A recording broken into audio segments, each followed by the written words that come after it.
Ya, bertemu lagi bersama saya Hendra di channel saya Hendra Komik. Hari ini tuh udah ya diluncurin tadi resmi Realme GT Neo 3T dan Realme GT Neo 3. Harganya ada di sini. Jadi untuk Realme GT 3T, GT Neo 3T, dia tuh pakai Snapdragon 870 chipset yang masih saya anggap sebagai chipset terbaik saat ini. Dan di sini ada di harga 5,5 tapi ada flash sale-nya. Jadi ada di harga 5,3. Harga PO ya. Dan di sini kalian tuh dapat RAM-nya 8GB dan storage-nya sayangnya cuma 128 GB. Terus untuk yang Realme GT Neo 2 yang Realme GT Neo 2, Realme GT Neo 3 yang pakai Dimensity 920, kalian tuh bisa dapat di harga 7 jutaan. Tapi itu untuk yang varian RAM-nya 12 GB dengan ROM-nya 256. Kalau yang 8 GB 256 itu cuma ada di harga 7 juta. Tapi karena ada diskon PO jadi harganya ada di 6,8. Nah, di sini pakai chipset Dimensity 8100 yang performanya sih bagus. Secara AnTuTu dia juga udah menyetarai Snapdragon 888. Tapi pasti manajemen suhu dan dayanya akan jauh lebih baik di seri ini. Nah, tadi kan saya lihat nih harganya nih. Waduh, harganya juga nggak murah ya ini ya. Nah, tapi waktu saya lihat kan tadi kan setelah acara launchingnya langsung YouTuber-YouTuber gede yang dipinjemin atau dikasih barangnya sama Realme udah jauh-jauh hari sebelum launching kan pada ngupload video tuh. Nah, itu saya lihat tuh reviewnya satu-satu. Nah, ternyata masih problemanya sih di harga segini yang buat saya rada ganjel ya. Itu tuh performanya bagus, kenceng, cuma settingan gamenya itu loh yang masih belum terupdate. Jadi kayak misalkan PUBG itu emang ada ya smooth extreme, cuma kalau HDR-nya masih mentok di high aja, belum ada extreme, apalagi 90 fps nggak ada. Padahal secara spek nih bagus banget sih dan pasti kuat-kuat aja, cuma ya optimalisasi chipsetnya masih tergolong baru banget. Jadi waktu kalian beli handphone yang sekencang ini, sayangnya settingannya belum terbuka secara maksimal ya.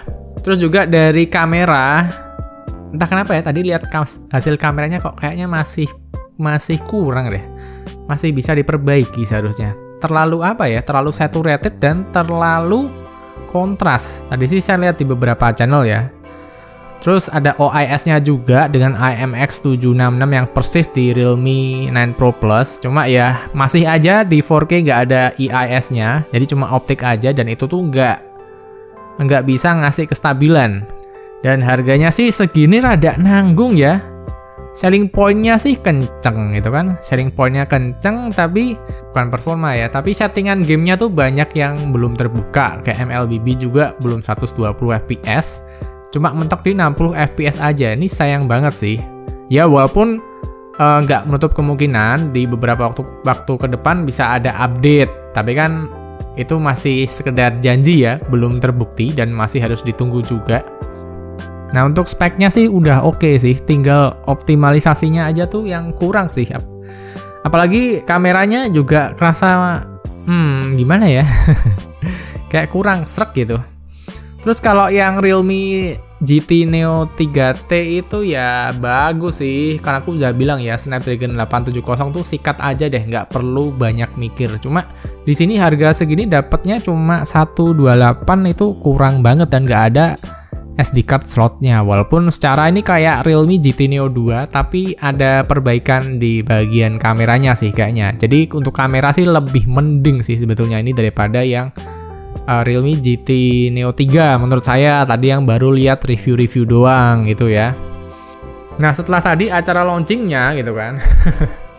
Nah, saya lihat Instagramnya di Bung Andi, terus ada sebuah pesan tersirat itu kan. Sabar, menahan diri untuk membeli ponsel yang biasa aja. Dia senang dengan Poco karena pokoknya tenang memilih produk tidak tergesa-gesa. Pokoknya sabar aja nunggu sesuatu dari Poco, yang tersiratnya sih seperti itu. Dan kita tuh semua ya lagi nunggu satu aja sih, Poco X Poco F4 GT kok Poco X.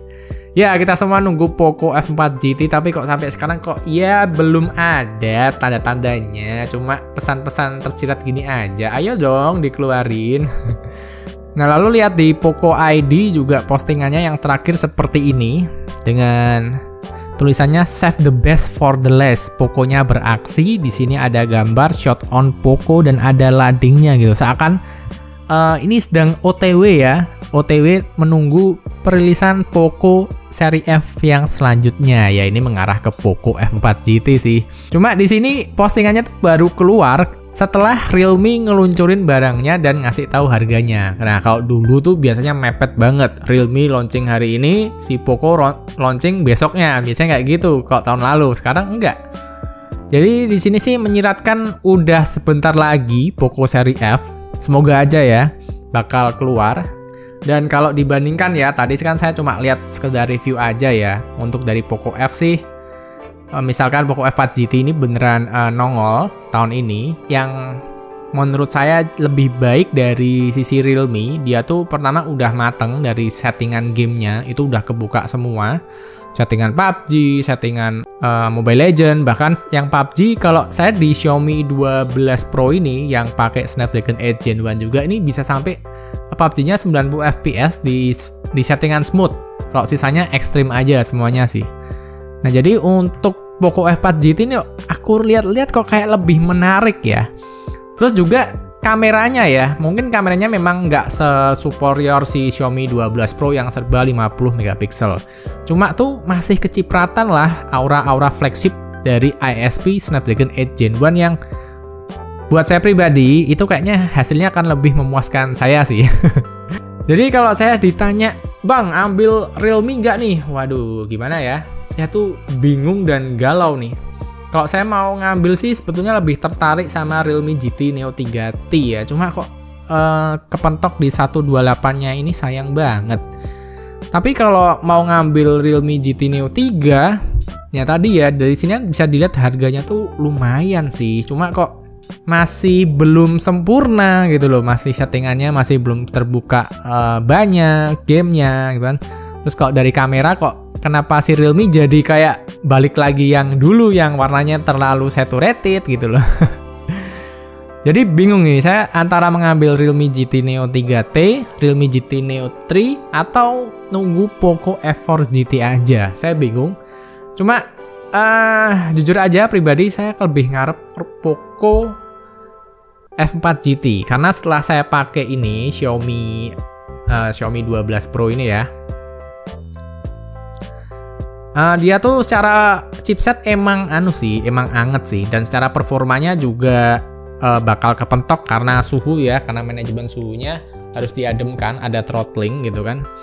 Cuma sebetulnya enggak sulit-sulit juga untuk menjinakkan panas di Snapdragon 8 Gen 1 gitu. Kalau pengalamanku pakai Xiaomi 12 Pro. Nah, kayaknya saya bakal lebih tertarik pakai Poco F4 GT yang ada tombol triggernya. Nanti kalau urusan suhu sih tinggal kasih fan cooler deh, tinggal cari fan cooler yang oke lah, yang dingin. Jangan pakai kemarin BR30RM yang nggak terlalu dingin itu. Tapi kalau kalian memutuskan nggak pakai fan cooler sih, sepengalaman saya di Xiaomi 12 Pro sebetulnya sih dia cuma anget-anget aja sih.